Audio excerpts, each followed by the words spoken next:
Walang perpekto ang buhay. Basta lagi mong tatandaan, walang sino man sa atin na perpekto ang buhay. Lahat tayo may kanya-kanyang kahinaan at lahat tayo nagkakamali. Basta piliin lagi ang mga taong sasamahan ka ang itama ang bawat kamalian at kalimutan yung mga taong iniwanan ka dahil sa mga kapintasan mo. Ang barya kapag nahulog, maingay, matunog.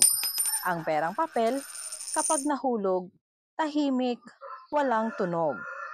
Ang tao, parang ganon. Yung iba kapag umaangat na, nag-iiba na.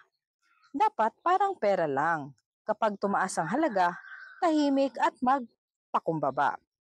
Dahil ang bahay nasisira, ang kotse naluluma, ang mga bagay nawawala, ang posisyon napapalitan.